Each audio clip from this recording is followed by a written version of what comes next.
When my 3-year-old son went missing, my ex-husband told police she's an unfit mother, probably sold him for drug money. Officers believed him. My mother-in-law added, I always said she'd be the death of those kids. I just sat there shaking. Then my 7-year-old daughter took a deep breath and said, Officer, should I show you where Daddy really hid my little brother? Police station went quiet. The fluorescent lights in the police station made everything look harsh and cold. I sat there with my hands folded in my lap, trying to stop them from shaking while my ex-husband Derek paced back and forth like he owned the place. His mother Constance sat across from me. Her lips pressed into that familiar thin line of disapproval she'd perfected over the years.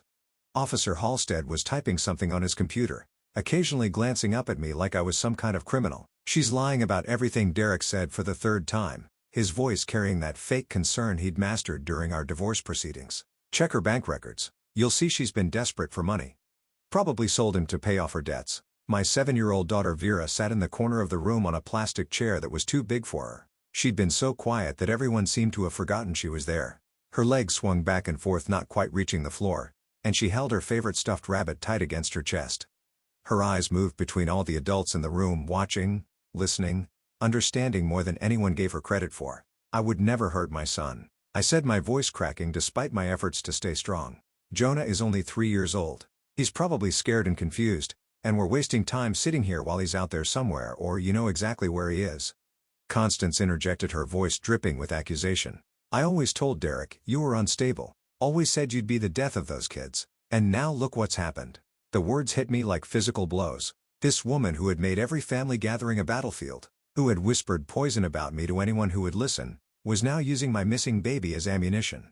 My sweet Jonah with his dark curls and infectious giggle, who just this morning had been playing with his toy dinosaurs and making them roar at his breakfast cereal. Officer Halstead looked up from his computer. Mrs. Turner, we need you to understand the severity of this situation. Your son has been missing for 3 hours. If you know anything about his whereabouts, now is the time to tell us. I've told you everything, I said, feeling the tears starting to burn behind my eyes. We were at Riverside Park. I answered one phone call from my brother about my father's surgery. It was maybe 90 seconds. When I looked back, the swing was empty. Vera was still on the monkey bars, but Jonah was gone. Convenient. Derek muttered a phone call. Nobody else heard a mysterious disappearance. Nobody else saw. There were other parents there. They helped me search. Parents you probably paid off, Constance added, or friends you convinced to lie for you. The accusation was so absurd. I almost laughed, but the situation was too serious. These people who were supposed to care about Jonah were more interested in destroying me than finding him. Every second we sat here was another second. My baby was out there, possibly hurt, definitely frightened, Mr. Turner. Officer Halstead addressed. Derek, you filed an emergency custody petition yesterday, claiming your ex-wife threatened to disappear with the children. Can you elaborate on that? Derek's eyes lit up with satisfaction. She's been unstable since the divorce. Lost her job, behind on rent. Desperate. She told me she'd rather see the kids gone than let me have them. That's not what happened.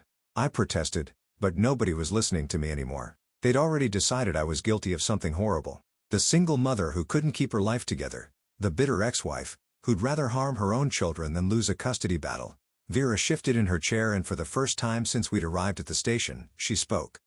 Her voice was small but clear, cutting through the adult chaos like a bell. That's not true. Everyone turned to look at her. Derek's face changed, that flash of annoyance he always got when the kids didn't follow his script. Vera, sweetheart, the adults are talking, he said in his fake, gentle voice. But Vera stood up, still clutching her rabbit, and looked directly at Officer Halstead. My daddy is lying, and I know where Jonah is. The room went completely silent. Derek's face drained of color. Constance's mouth fell open. I felt my heart stop. Vera took a deep breath, squared her small shoulders, and said the words that changed everything. Officer, should I show you where Daddy really hid my little brother? That Saturday morning had started with such promise. I remember standing at the kitchen window watching the sun paint gold streaks across our small backyard while coffee brewed behind me. It was one of those perfect September mornings in Connecticut where the air felt crisp but not cold, and the leaves were just beginning to turn. Jonah was already awake, sitting on the living room floor in his dinosaur pajamas, making his toy trucks crash into each other with explosive sound effects only a 3-year-old could create. Boom, crash. The red truck wins, he announced to no one in particular, his dark curls bouncing as he acted out the collision. Vera sat at the kitchen table, her second-grade reading workbook open in front of her. She was 7 going on 17, always so serious about her homework. Even on weekends, her pencil moved carefully across the page as she sounded out words under her breath. Mom, what does courageous mean? She asked, looking up at me with those big brown eyes that were so much like mine.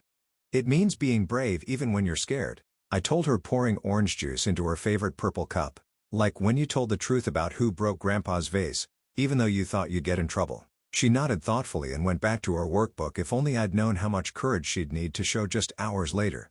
The divorce had been final for 6 months, and we were finally finding our rhythm as a family of 3. The apartment was smaller than our old house. Sure. But it was ours. No more walking on eggshells. No more Derek coming home at midnight smelling like another woman's perfume. No more arguments that made the kids hide in their rooms. Derek had fought the divorce every step of the way, not because he wanted to save our marriage, but because he couldn't stand losing. He was the successful real estate agent with the perfect smile and firm handshake. I was the nurse who'd lost her job during the pandemic, cutbacks in his mind that made him the winner by default. When the judge granted me primary custody anyway, something shifted in him. The mask he wore for judges and social workers started slipping. "Mommy, are we seeing Daddy this weekend?" Jonah asked, wandering into the kitchen with his favorite truck. "Not this weekend, baby. Next weekend is Daddy's turn." That was the schedule. Every other weekend, alternating holidays. Derek had been pushing for more, claiming I was alienating the children from him. His mother, Constance, had been helping him build a case, showing up at school pickups with her little notebook, documenting every minute I was late every time. Vera's hair wasn't perfectly braided. Every time Jonah had a runny nose, "She's building a case." My lawyer had warned me, "Document everything on your side too," so I did. The folder in my bedroom was growing thick with receipts, school reports, medical records, photos of the kids thriving. Despite the upheaval, Derek had missed 3 child support payments, but somehow could afford a new BMW. He'd returned the kids 2 hours late last Sunday because he'd taken them to his girlfriend, Amber's pool party without telling me. Vera had come home, sunburned and upset because Daddy's friend kept trying to be our new mommy. "Can we make pancakes?" Jonah asked, climbing onto his chair at the table with chocolate chips. "With chocolate chips," I agreed, reaching for the mixing bowl as I stirred the batter. Vera put down her pencil. "Mom, why does Grandma Constance hate us?" "She doesn't hate you, sweetheart. She hates you though. She told Mrs. Patterson at the grocery store that you're an unfit mother." I heard her. I sat down the whisk and knelt beside my daughter's chair. "Sometimes adults have complicated feelings. What matters is that I love you and Jonah more than all the stars in the sky, more than all the pancakes in the world." Jonah chimed in, "Even more than that." I laughed, ruffling his hair. We ate breakfast together, Jonah getting syrup on everything within a 3-foot radius, Vera carefully cutting her pancakes into perfect squares. They were good kids, happy kids. Despite everything, the court-appointed evaluator had even noted how well-adjusted they seemed, how secure their attachment to me was. "Can we go to the park today?" Vera asked as she helped me clear the dishes. "Jonah wants to feed the ducks." "Of course. We'll go after lunch." Those normal everyday moments feel like a lifetime ago. Now if I could go back, would I do anything differently? Would I have skipped the park? Ignored my brothers? Call held Jonah's hand tighter. The what-ifs could drive you crazy if you let them. Riverside Park was crowded that afternoon, filled with families enjoying what might be one of the last warm Saturdays before fall. Really set in the playground. Buzzed with children's laughter, parents chatting on benches and the distant sound of dogs barking in the off-leash area. Jonah had been so excited when we arrived, practically vibrating out of his car seat as I unbuckled him. Swings first, he chanted, pulling me toward his favorite spot. I lifted him into the toddler swing, the one with the high back and safety bar. His little hands griped the chains as I pushed him gently, his giggles floating through the air with each arc. Vera had already claimed her spot on the monkey bars, moving across them with the determination of an Olympic athlete in training.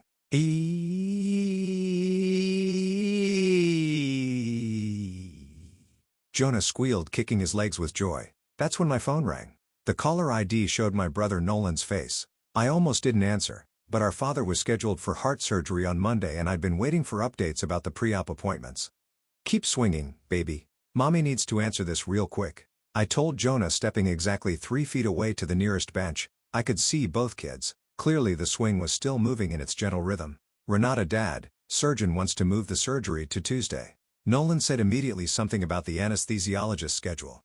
"Mom's freaking out about it being a bad sign." "It's not a bad sign. They're just coordinating schedules. Tell Mom that Tuesday actually gives them more prep time, which is good." I kept my eyes on both kids as I talked. Vera had made it halfway across the bars. Jonah's swing was slowing down, but he was still smiling. "Can you call her? You know, she listens to you better about medical stuff." "I'll call her tonight after the kids are in bed. I promise." "Listen, I'm at the park with them right now, so I should go." "Yeah. Okay. Thanks, Ren. I hung up and turned back to the swings. The empty swing moved slightly in the breeze, but Jonah wasn't in it. My heart stopped for a single moment before a logical thought kicked in. He must have climbed out to go to the slides. Jonah. I called, scanning the immediate area. Jonah, where are you? Baby Vera dropped from the monkey bars and ran over. He was just here, Mom. He was right there. We checked the slides first, then the sandbox, then the little playhouse structure. Other parents started noticing my increasing panic. A woman with twin boys helped me check the bathrooms. A father with a daughter Vera's age looked around the parking lot. What's he wearing? Someone asked. Green dinosaur shirt, blue shorts, light-up sneakers. I managed to say, my voice getting higher with each word. Within 10 minutes, every parent in that park was searching. Someone called 911. I called Derek, my hands shaking so badly I could barely hit the right numbers. Jonah's missing. I said the moment he answered, we're at Riverside Park. I can't find him anywhere. What do you mean you can't find him? How do you lose a 3-year-old? His voice was sharp, accusatory from the start. Just get here, please. The police arrived in 12 minutes. It felt like 12 hours. Officer Halstead, a tall man with kind eyes that turned suspicious the moment Derek arrived and started talking. Derek had brought Constance with him because of course he had.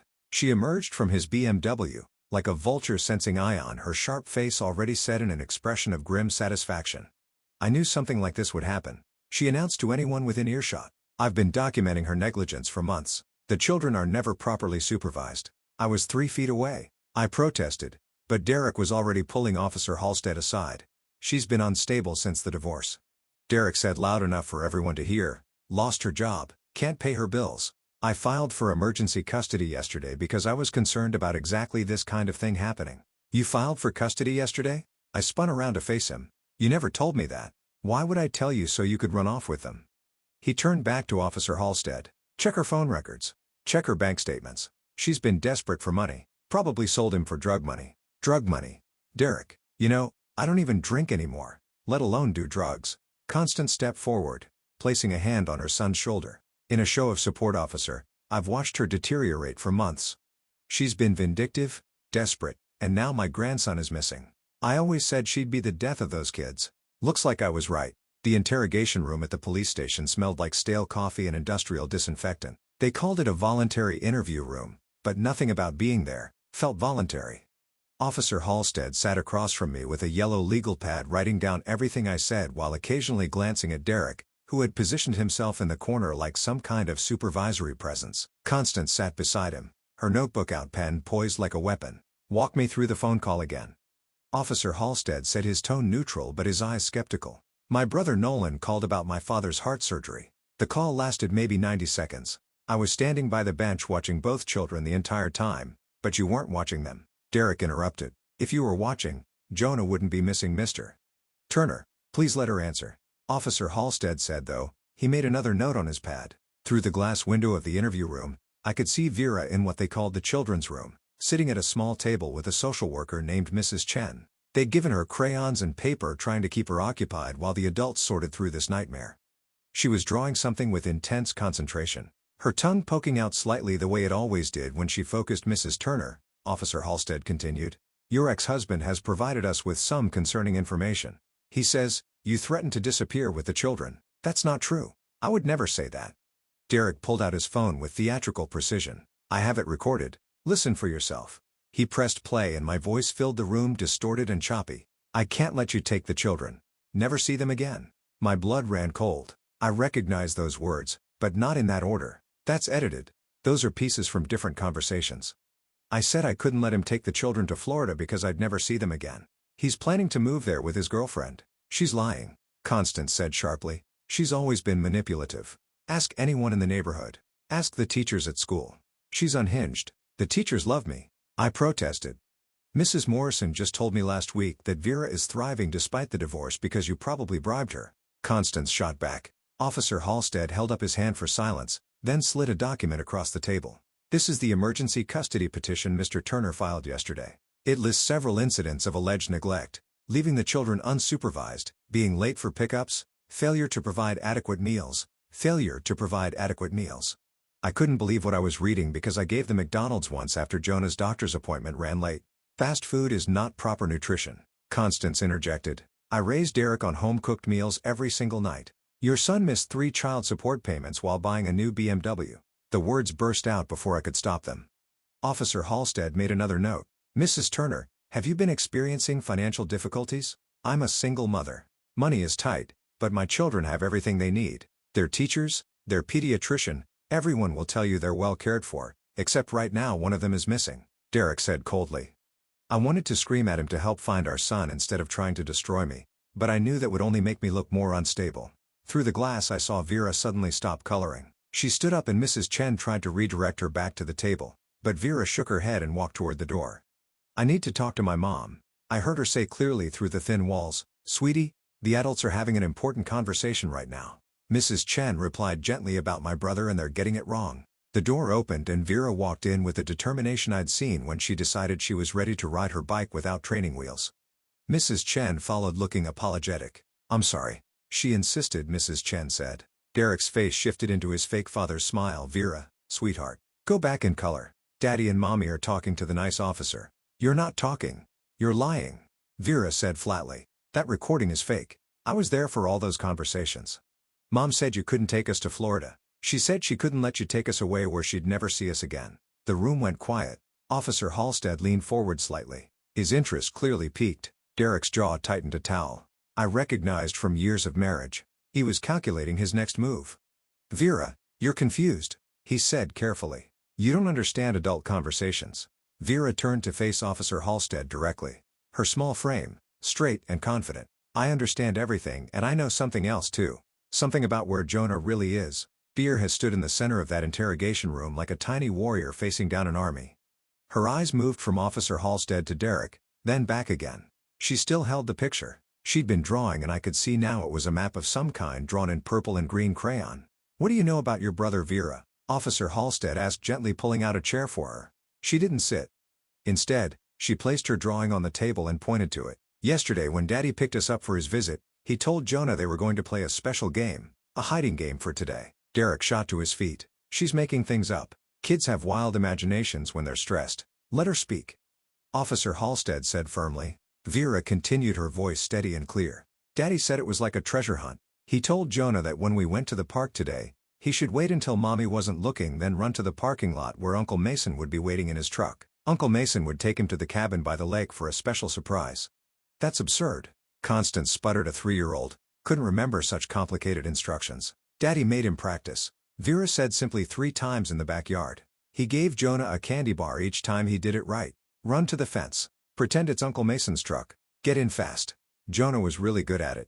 My heart was pounding so hard, I thought it might burst. Mason's cabin. The one where you took them fishing last month. Derek's face had gone from red to white. She's confused. Maybe she had a dream. It's not a dream. Vera insisted. She turned to Officer Halstead. Jonah is at the cabin with Miss Amber, Daddy's girlfriend. She was supposed to watch him until Monday. Then Daddy would find him and be the hero. He explained it all to Grandma Constance on the phone. I was sitting on the stairs listening. You little liar. Constance stood up, her notebook falling to the floor. How dare you make up such stories? But Vera wasn't finished.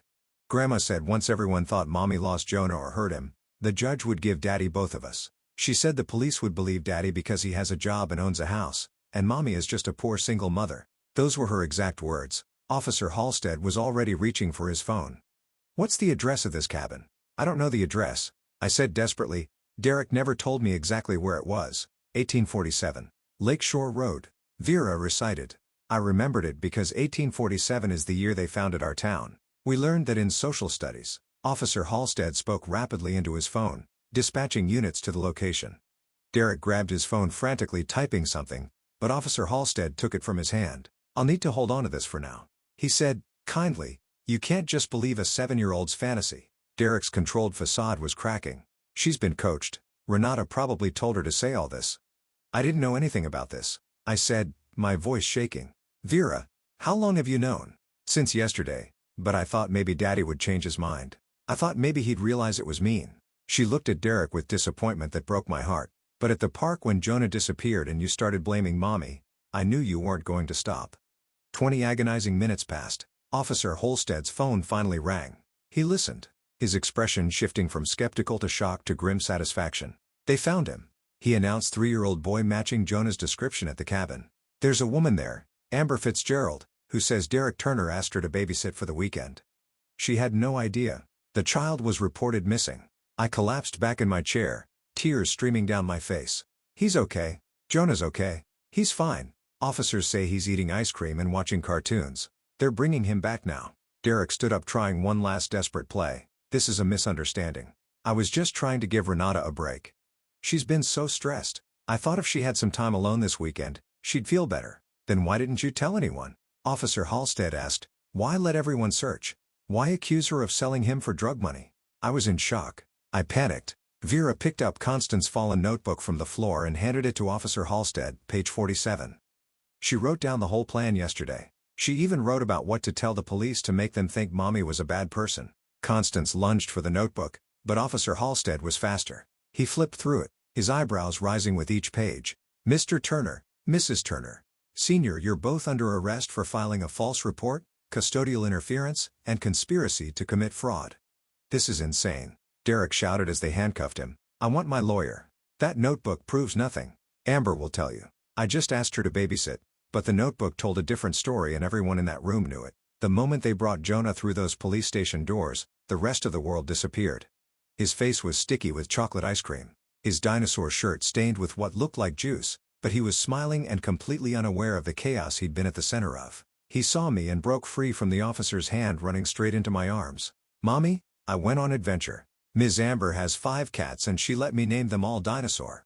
I held him so tight. He squeaked, breathing in his little boy smell of graham crackers and apple juice over his head. I watched as they led Derek and Constance to separate police cars. Derek kept shouting about lawyers and misunderstandings, but Constance had gone silent, her face a mask of disbelief that her perfect plan had been unraveled by a 7-year-old. Vera stood beside us and I pulled her into our hug. You saved your brother, I whispered into her hair. You saved us all. I just told the truth, she said simply, but I could feel her trembling now that the adrenaline was wearing off. 3 months later, we sat in family court for what the judge assured us would be the final custody hearing. Derek's lawyer had tried every angle, claiming entrapment, coercion, temporary insanity, brought on by divorce stress, but the evidence was overwhelming.